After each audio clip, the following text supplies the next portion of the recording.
Problème digestif, l'importance de la chasse biliaire. Un Français sur deux se plaint de troubles digestifs. Face à cet inconfort, il cherche des soulagements. Mais il ignore que bien souvent, l'origine de ces troubles se trouve ailleurs que dans l'intestin.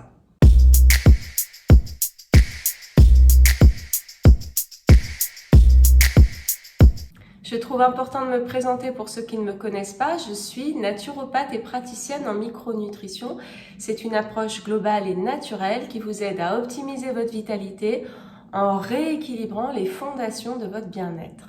Vous en saurez plus en allant voir sur mon site mes accompagnements et je vous invite également à rejoindre ma lettre, ma communauté où je vous partage des conseils, alimentation, bien-être et des articles. Et un cadeau de bienvenue vous attend à l'inscription. Bienvenue. Reflux, ballonnement après repas, lourdeur, pesanteur, flatulence, douleur, troubles du transit avec de la constipation ou de la diarrhée ou les deux.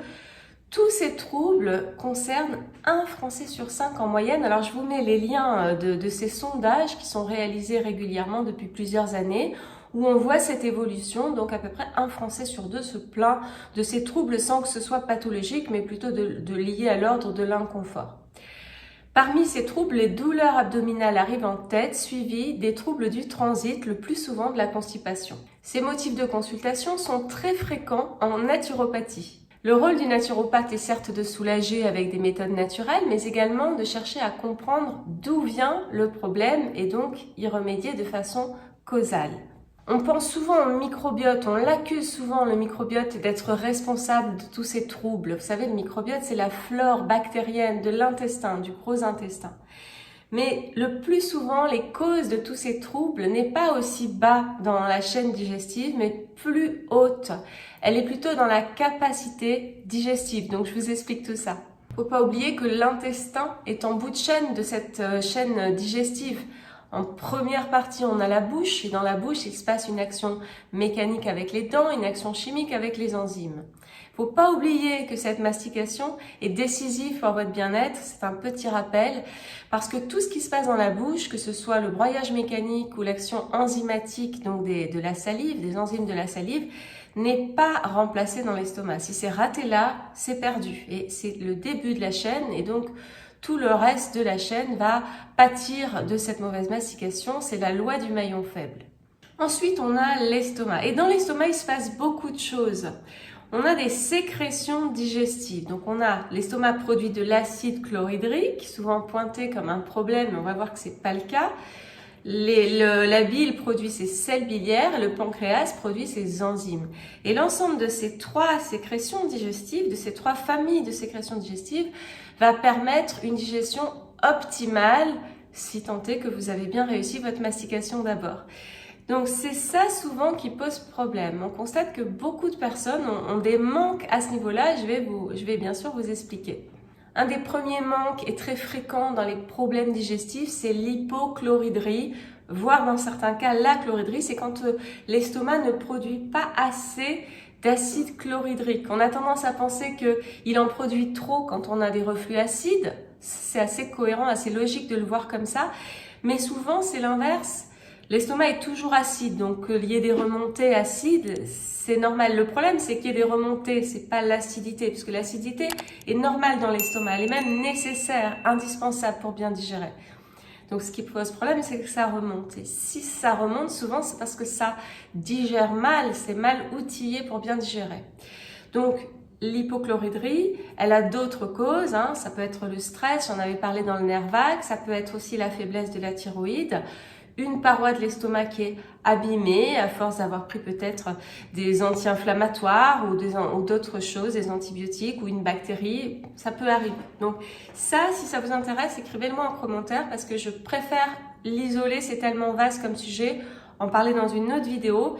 Et j'en avais déjà parlé précédemment, ça fait longtemps que j'en parle, mais si ça vous intéresse, je vous referai une vidéo sur le phénomène d'hypochlorhydrie et des reflux et des problèmes de digestion. Aujourd'hui, on va plutôt regarder au niveau biliaire, mais je continue l'explication.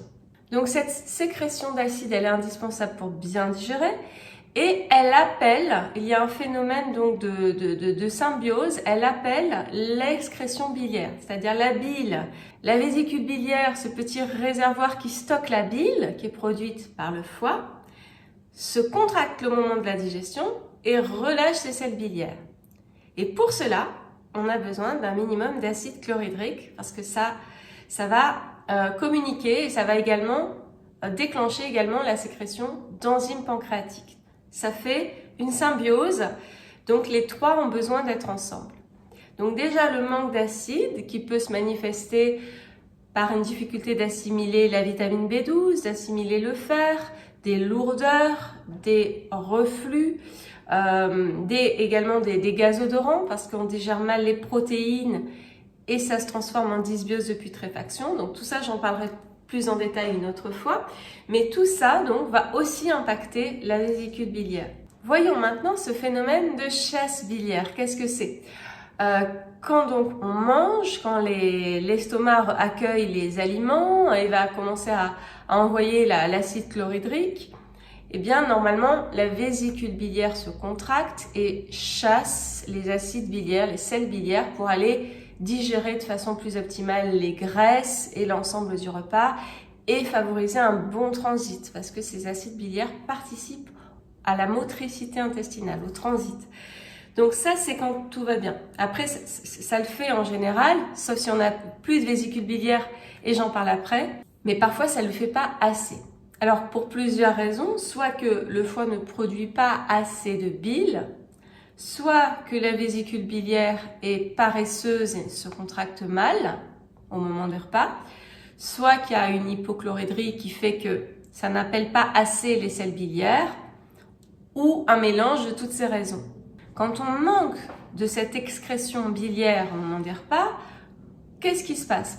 Souvent, les gens disent, quand je mange des aliments gras ou des repas gras, ça passe pas très bien. J'ai des nausées, ou alors je me sens lourde, ou ça pèse sur mon estomac, vraiment ça passe pas. Ou alors ça remonte pendant des heures après, je sens, ça digère très mal. Ça, c'est vraiment typiquement une difficulté à digérer les graisses, donc on peut imaginer bien souvent cette faiblesse biliaire derrière. Également, on va avoir du mal à assimiler les vitamines liposolubles, la vitamine A, D, E, K, les 4 vitamines liposolubles, parce que ces vitamines, elles ont besoin de sels biliaires pour être assimilées. Également, on va pouvoir avoir dans les signes des selles flottantes en fait, ou alors collantes ou grasses en fait, parce que le gras qui est mal digéré se retrouve dans les selles et le gras flotte, hein, vous le constatez sur l'eau, les taches d'huile flottent au-dessus de l'eau, donc ça fait flotter les selles et ça fait également les selles plus collantes, donc plus salissantes, donc c'est une des façons de voir si on n'a pas un signe qui peut nous faire penser à une faiblesse biliaire. Et dernier signe également, c'est la constipation, parce que pour avoir un bon transit, il faut qu'on ait assez d'acide biliaire et s'il y en a moins, le transit est souvent ralenti. Donc si vraiment, est-ce que vous vous reconnaissez dans ces signes, hein, n'hésitez pas à me le marquer en commentaire. Si voilà, vous sentez que vous avez beaucoup de ces signes, moi je vous aurais conseillé de voir si vous pouvez pas soutenir votre vésicule biliaire. Alors on va essayer de le faire de façon très naturelle en dehors des consultations pour pas avoir des contre-indications dans des cas particuliers, parce que les conseils que je vous donne dans cette vidéo ne remplacent bien sûr pas une consultation ni chez un médecin ni chez un naturopathe où on peut voir l'ensemble de votre cas particulier, les antécédents, les traitements, etc. Mais on va voir qu'on peut le faire avec même des aliments. Donc c'est déjà bien de comprendre comment votre corps fonctionne. C'est aussi ça le but de ces vidéos, c'est de sensibiliser pour mieux comprendre ce qui se passe. Après, c'est délicat de donner des remèdes à tout le monde parce qu'il peut toujours y avoir des effets indésirables si c'est mal fait, si ça a été fait dans un contexte qui n'était pas propice. Pour soutenir son excrétion biliaire, sa chasse biliaire, il y a des solutions naturelles. Alors déjà, dans les aliments, vous avez peut-être entendu parler des aliments cholérétiques et cholagogues. Qu'est-ce que ça veut dire? Cholérétique, ça veut dire qui aide à produire la bile. C'est le foie qui produit la bile. Et donc, les aliments cholérétiques ou les plantes cholérétiques vont aider le foie à produire la bile. Et cholagogue, c'est qui stimule l'excrétion, la chasse biliaire. C'est-à-dire au moment des repas, ça aide la vésicule à se contracter pour relarguer ses sels biliaires. Et dans la nature, il y a des aliments qui sont cholérétiques et cholagogues. Donc c'est quand même sympathique quand on a ces problèmes-là. Ces aliments sont connus. Il y a le radis noir, l'artichaut. Vous avez tous les aliments amers. Alors par exemple, le pissenlit, la roquette, l'endive, le chicon, c'est l'endive. Il y a également les olives et l'huile d'olive qui a cette action-là, le citron et son écorce, et des herbes aromatiques comme le romarin, le thym, la menthe poivrée, j'en parlerai après dans les huiles essentielles, et également le curcuma. Déjà, si vous commencez un repas par une entrée amère avec de l'huile d'olive, un petit peu peut-être de jus de citron si ça passe pour vous, toujours à vérifier, ça peut être un moyen déjà de stimuler votre excrétion biliaire, à tester. On peut imaginer de faire des infusions de thym, romarin, citron, mais le problème des infusions, c'est que si on les prend avant le repas, vous savez que c'est pas conseillé de boire beaucoup pendant les repas parce que ça dilue le bol digestif, ça dilue les enzymes et c'est pas propice à une bonne digestion. Donc c'est pas la solution que je vous conseillerais de prendre une tisane avant le repas ou alors vraiment une tisane ultra concentrée de façon à ce qu'il y ait peu d'eau. Également, vous avez des huiles essentielles cholérétiques et cholagogues. Alors vous avez celles de menthe poivrée, de citron, de thym à tujanol et de romarin. Dans la description sous la vidéo, je vous mets des liens, comme je vous ai dit tout à l'heure, sur les sondages pour voir la prévalence de ces troubles digestifs en France et également un lien vers le site de l'aromathérapeute Aude Maillard qui est très connue et très sérieuse où vous pouvez voir des choses au sujet de ces huiles essentielles. Mais attention, les huiles essentielles, on ne les prend pas à l'année, on ne les prend pas tout le temps. On peut les prendre de temps en temps, mais il faut faire des pauses parce que certes, c'est naturel, mais c'est très puissant. Donc, ce n'est pas quelque chose qu'on peut prendre comme ça à l'année parce que ça a un impact sur le corps. Donc, des petites cures de temps en temps à essayer. Alors, les huiles essentielles, l'idéal, c'est de les faire absorber par un comprimé neutre que vous trouvez soit en pharmacie, soit en magasin bio ou parapharmacie. Et une fois que le comprimé a absorbé là où les 2 gouttes d'huile essentielle, vous pouvez le manger. Et vous faites ça de temps en temps, vous ne le faites pas tout le temps. Et puis, on a des plantes cholérétiques et cholagogues. Donc, c'est là que peut-être faudra faire plus attention, surtout si vous avez une pathologie, une maladie, un traitement. Donc, dans ce cas-là, vous pouvez demander à votre pharmacien ou à votre médecin la compatibilité de cette plante avec vous et votre contexte. Donc, en plante, vous avez la gentiane. J'en ai parlé dans une vidéo précédente sur le nerf vague. La gentiane, elle a cette capacité d'aider l'excrétion biliaire, de soutenir la vésicule biliaire, de l'aider à agir et également de se calmer au niveau nerveux en activant le nerf vague qui active le système parasympathique. Et d'ailleurs, ce système parasympathique, il aide à produire ces sécrétions digestives, donc sels biliaires, acide chlorhydrique, enzymes. Donc c'est plutôt intéressant. La gentiane, vous pouvez la prendre en liquide, ça existe, c'est amer forcément, donc avant les repas. Et aussi, si le goût ne vous plaît pas, vous l'avez en gélule. Par exemple, j'en ai parlé également récemment, il y en a une chez Sunday Natural, je vous mettrai le lien sous la vidéo en description. Ça à tester, vous pouvez essayer de le tester. Il y a également le chardon-marie qui a cet effet cholagogue et cholérétique, le pissenlit, le fumeterre, le bol d'eau. Donc toutes ces plantes-là, attention peut-être, comme je vous ai dit, vérifiez d'abord si vous avez un traitement ou une maladie particulière.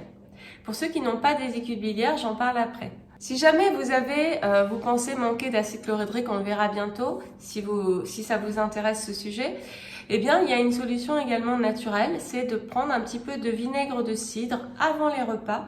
Vous pouvez le diluer dans de l'eau et le boire comme ça. Et ça stimule la production d'acide et donc ça stimule la vésicule biliaire à ce moment-là. Ça peut être à tester, à vous de voir. C'est toujours est-ce que ça marche ou pas pour moi. Si ça vous fait mal à l'estomac, on oublie. Ça veut dire que votre muqueuse est à réparer. On en reparlera. Et vous pouvez également travailler, comme j'en ai parlé précédemment dans une autre vidéo, sur le nerf vague qui active le système nerveux parasympathique qui vous aide à mieux digérer et également en étant plus calme à mieux mastiquer. Quand on n'a pas de vésicule biliaire, qu'elle vous a été enlevée, Là, qu'est-ce qui se passe? Le foie, normalement, continue à produire sa bile. Sauf que cette bile, elle n'est plus stockée dans la petite poche qui était la vésicule biliaire et qui ne relarguait la bile qu'au moment des repas. Donc, la bile se déverse de façon anarchique, aléatoire, un petit peu tout le temps, et elle n'est pas déversée particulièrement au moment des repas, ce qui fait que forcément, au moment des repas, il y en a moins, il y en a beaucoup moins. Elle est là tout le temps, donc il y en a beaucoup moins au moment des repas. Donc souvent, quand on n'a pas de vésicule biliaire, ça impacte terriblement la capacité digestive, on digère moins bien. Donc bien sûr, on peut penser à ça. Et si en plus vous avez par-dessus ça une hypochloridrie, c'est toujours très compliqué. Donc dans ces cas-là, vous pouvez vous aider en mastiquant mieux avec des enzymes, en faisant des petits repas, en faisant attention bien sûr aux repas gras qui vont pas vous convenir. Dans tous les cas, un soutien biliaire va vous aider à avoir plus de confort digestif, à mieux digérer, à vous sentir plus léger après un repas, également à avoir moins de ballonnements, douleurs, gaz et problèmes divers au niveau de l'intestin, et à améliorer votre transit. Donc ça devrait vous aider. C'est encore une fois à tester. Il n'y a pas de remède miracle valable pour tout le monde, chacun est différent. Mais si ces pistes vous aident, c'est le but. Tant mieux, n'hésitez pas à partager. Puis j'attends vos commentaires. Est-ce que vous connaissez par exemple d'autres plantes ou aliments cholagogues et cholérétiques? N'hésitez pas à les marquer si j'en ai oublié. Est-ce que vous connaissiez ce sujet? Est-ce que vous avez déjà essayé un soutien biliaire? Est-ce que ça a marché? N'hésitez pas à nous raconter vos témoignages. Et puis on se retrouve la semaine prochaine pour un prochain sujet. Prenez soin de vous.